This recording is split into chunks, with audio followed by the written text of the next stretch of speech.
Greetings all, and welcome to Daily Pali Reading. Today we're going to try something a little different. We're going to translate from English into Pali. I know this isn't something that a lot of people are interested in, but I think it's really useful because it starts to help us think a little more in Pali. I'm taking the lead from De Silva's Pali grammar, but this tack is also taken in Narada, and even in Warder. He has a lot of sections to be translated into Pali. And again, it's just the reason we might do that is to gain a slightly more active command of the language. And it's actually kind of fun to think that we might be able to communicate with one another in the Pali language, in basically the same language that the Buddha himself used. So, having said that, we're going to make it even a little more specific and a little more niche, and that is, we're going to talk about translating spells into Pali, and this might be the first of many in a series, or it may be the first and only. This specific spell that I've chosen is actually a blessing, but I consider that to be a spell, a subset of spells.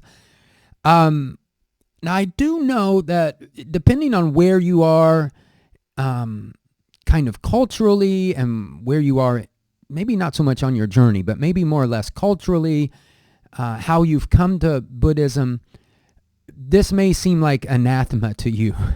I know that a lot of, I would say, I don't know the number, but we'll say there are those who practice, say, Theravada Buddhism or practice early Buddhism in America and Europe, for whom the mention of magic would just sort of elicit eye rolls. But that's certainly not my viewpoint, and I don't think it's the viewpoint of most people who encounter, or I shouldn't say, I don't know, I'm floundering here. I'll just leave it at, I'm not quite sure what the numbers are, but I suspect a lot of people understand the value of magic. Now, I'm not going to go into what magic really is, except we will do it this way. So, I want to talk about the word mantra, which actually in Pali is manta. A mantra, one of the first uses of that, I think, or an early usage, or one, I shouldn't say first, but maybe one of the main uses of mantra is to describe a verse from the Vedas or from the Upanishads. And you'll get this if you listen to people talk about the Upanishads in Sanskrit. That's the word they use. They don't say verse. They'll say mantra. So here it is in Thai, and I just bring this up in Thai. This is the way they spell that. They actually just pronounce this mon. And that is the word mantra, which itself kind of means magic. It can be a magical formula. And if you look this up in the Pali English dictionary, if you look up the word manta, I think you'll find an interesting definition. I'll put that up on the screen if I can run that down.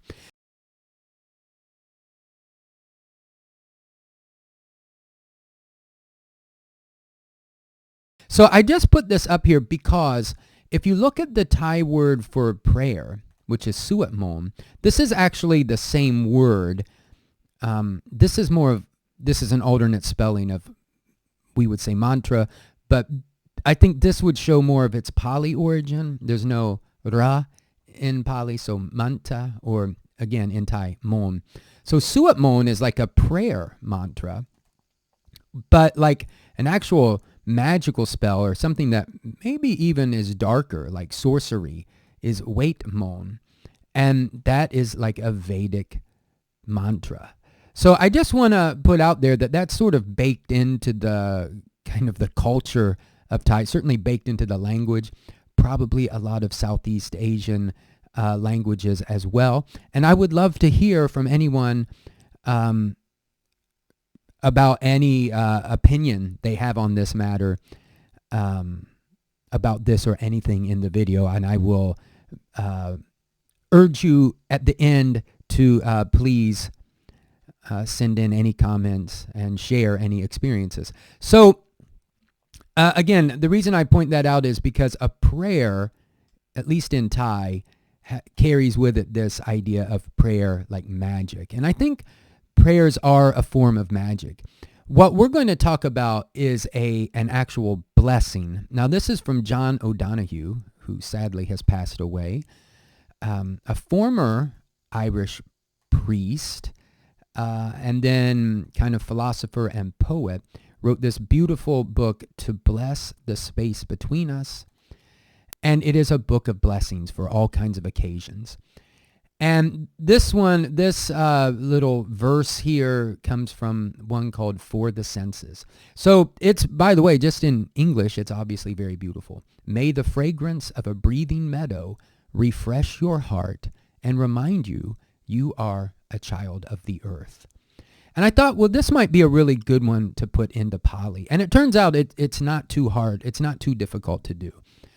There are a lot of his verses, and probably a lot of things that we think about in English that are harder. And part of that just is we have to sort of start thinking in Pali. And that's one reason that translating into Pali is kind of nice. It starts us thinking along those lines so that when we read it, it's just a little more kind of intuitive, and it's been a little more or internalized maybe. Okay, so the way I looked at this is I broke it up into two parts. There's two verbs here, refresh and remind. And they start with may.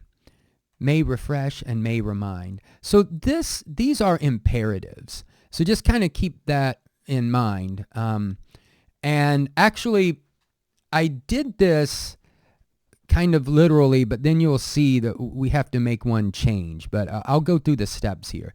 So the first thing to kind of think about is may the scent refresh. Or maybe we could even think about may it, whatever, refresh. And that is from this verb samasasehi, or sati, which is really the, let me put this down here. Let me change this. There we go. Samasaseti would be the third person singular present active indicative. And this is actually a causative verb from this, which is to like refresh. So here I think the causative makes more sense. It's made this refresh us, may it refresh. And actually it's going to may it refresh. So this is the verb form. This would be the verb form if we are using the imperative. We just switch the T to an H and we get the may it refresh. And of course there's a subject here, may the fragrance. So for fragrance, I'm going with kind of aroma or scent, gantho. Gantho samasasehi would be may the scent refresh. And then we'll just start filling it in. We'll talk about like what is the object. May the fragrance refresh your heart. Now, we wouldn't have to do it. We could get this line here first, but I went ahead and put in the object. Now, the accusative is going to pretty much go right up next to the verb. So, gandho chittang.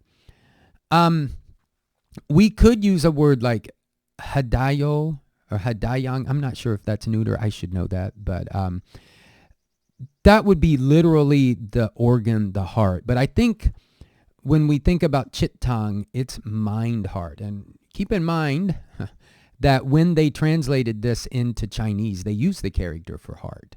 So chittang, I think, is the one to go with here. Gandho chittang samasasehi. May the scent refresh the heart, or one's heart, or your heart. All right, now we'll pick up this other line, of a breathing meadow. So the first thing I settled on, the way I wanted to or thought about this was meadow. May the fragrance of a meadow, or a meadow's fragrance. And that word that I tracked down was kacha. So kachasa, this would be our genitive, singular. kachasa gandho chittang samasasehi. May the scent of a meadow refresh your mind, heart.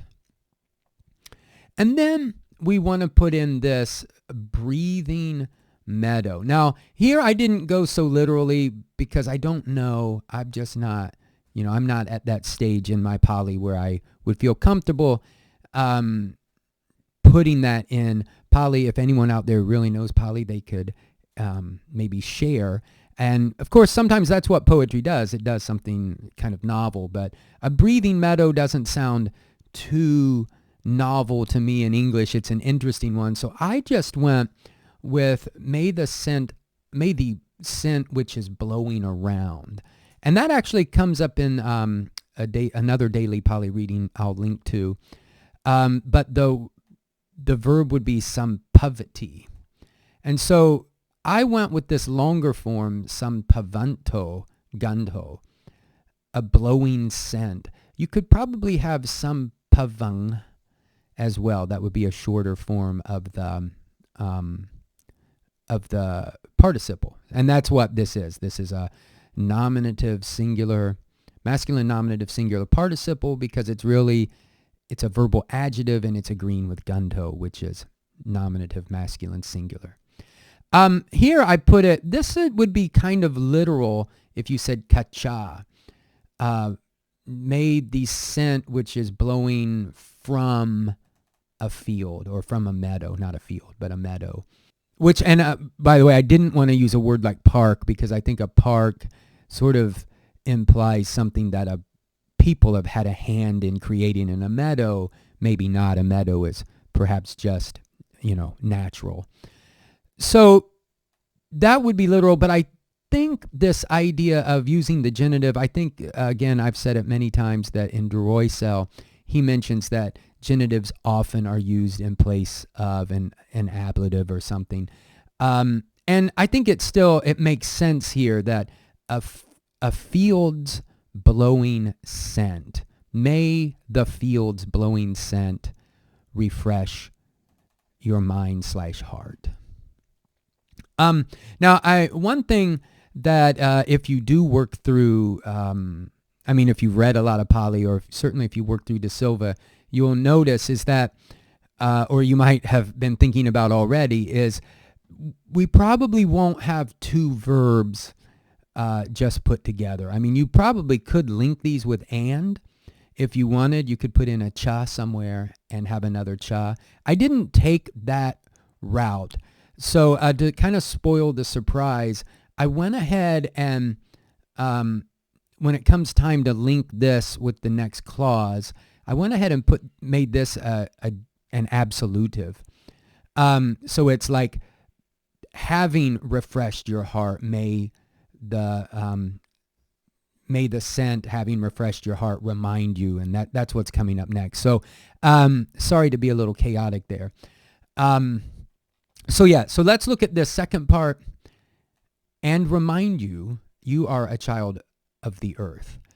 One thing we have to remember here is that this is sort of indirect speech, and remind you that you are.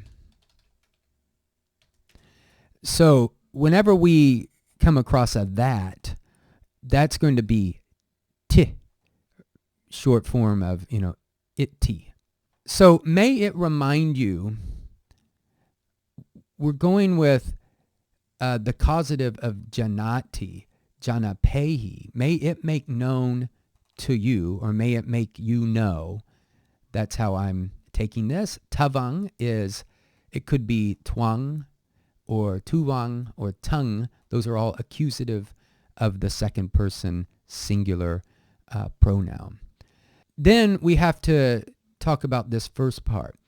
That, and that's going to be done with this T here, that you are a child of the earth. Now, the only issue I kind of came up against here was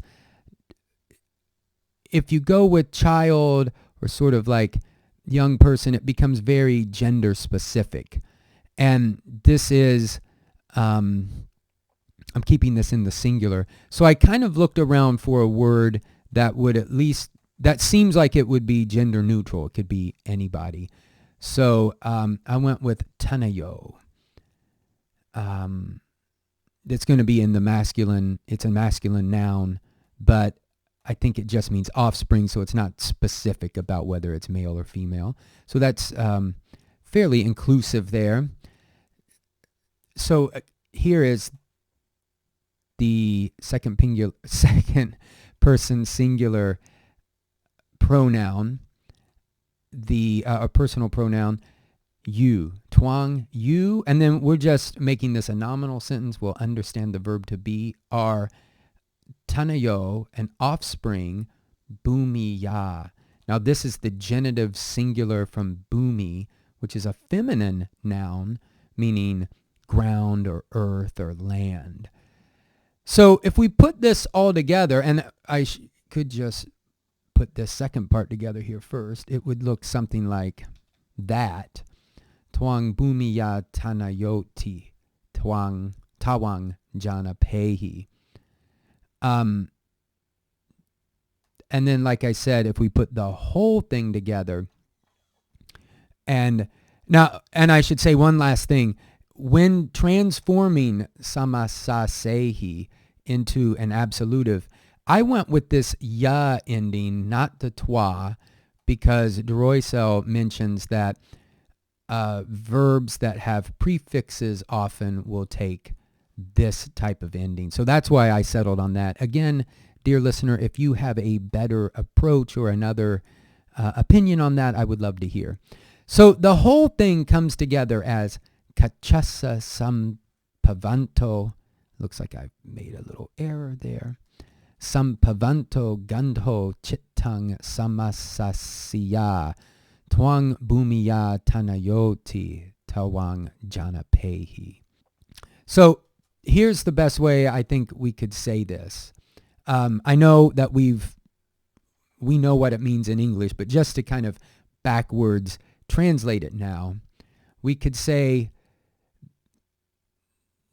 the scent